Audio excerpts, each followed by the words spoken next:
Because at the end of the day, my family at home is more important. So there's another factor to really consider. And like I said, I sound like I'm rambling. I can't stress it enough. Make sure your family's behind you with what you are about to embark on.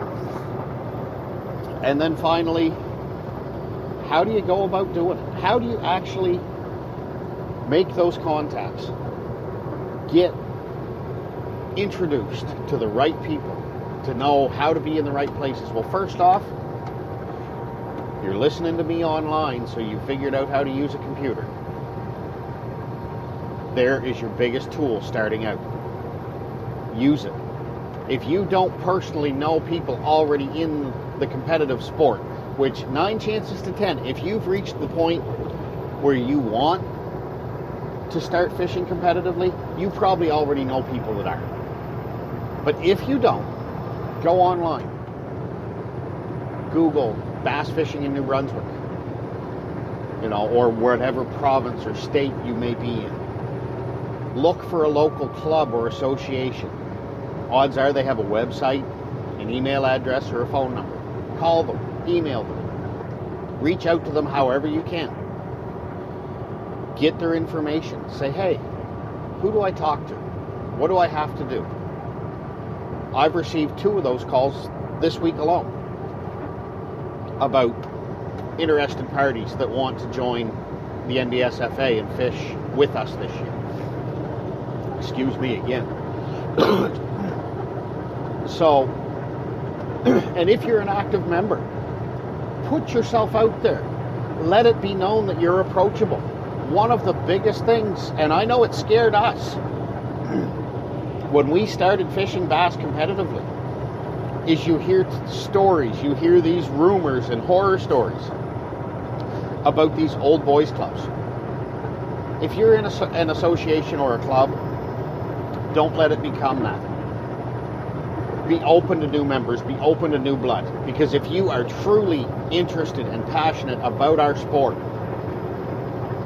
if you allow your club or association to become an old boys club, that new blood won't come.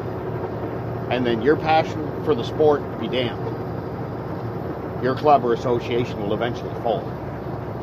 Because without new blood, there's no future.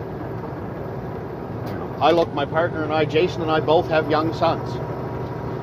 At this time, both of them have a limited interest in fishing. It's up to us to nurture that interest.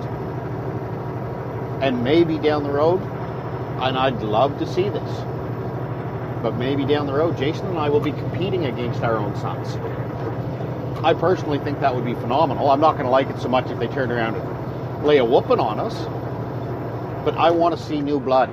I want to see young people come out.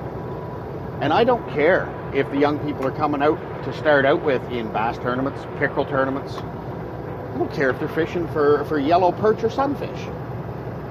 But to get them on the water and get them developing, get them started, get them interested, get them away from the video games and the cell phones.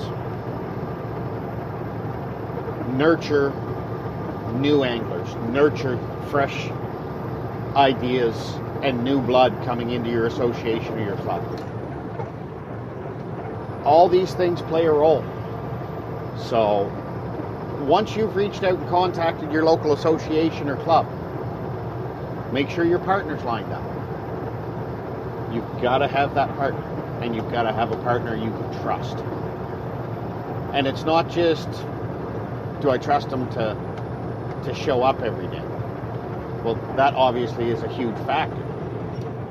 But do you trust them with your boat? Because what if something happens to you? If you're the boat owner, what if something happens to you and that other person has to pilot that boat?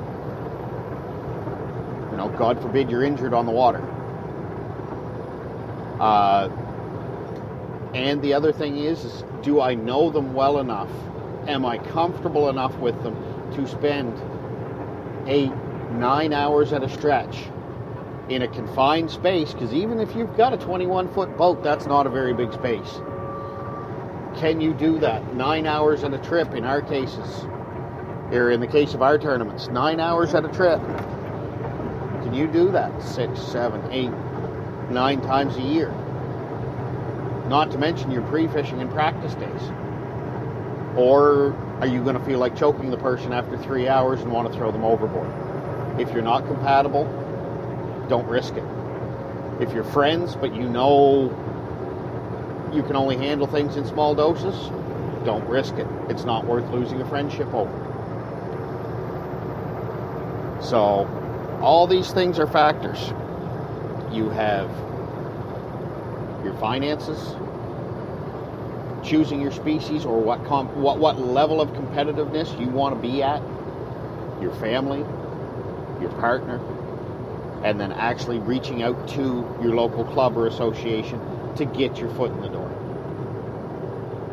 If you can't get a hold of anybody, I'd almost guarantee that somewhere you will find, on a Facebook page or a website, you will find a schedule posted somewhere. Take the schedule. Show up at the first event. I haven't heard tell of too many associations or clubs that have such an excess of members that they can afford to turn members away. You show up and you say, hey, I tried to call you guys, but I couldn't get a hold of anyone. I want to fish today. Have your money ready. They'll let you fish.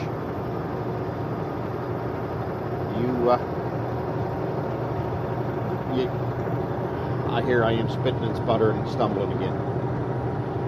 If you are truly interested in this sport, it's worth taking a look at.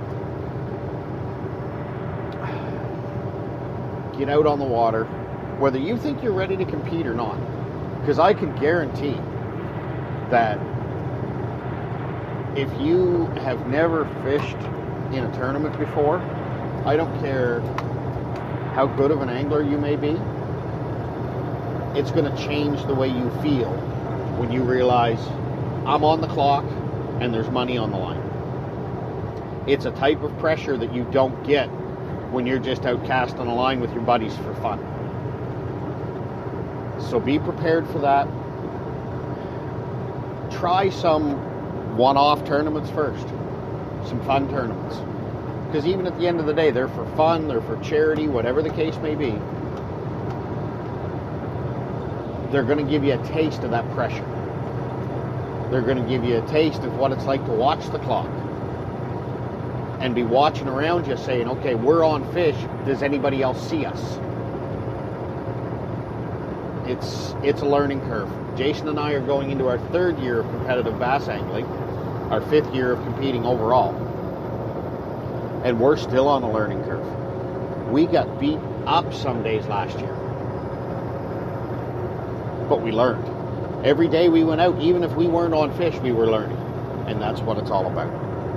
So, anyways, folks, I feel like I've been rambling on here for quite a while. I hope I had some information that is worthwhile to you.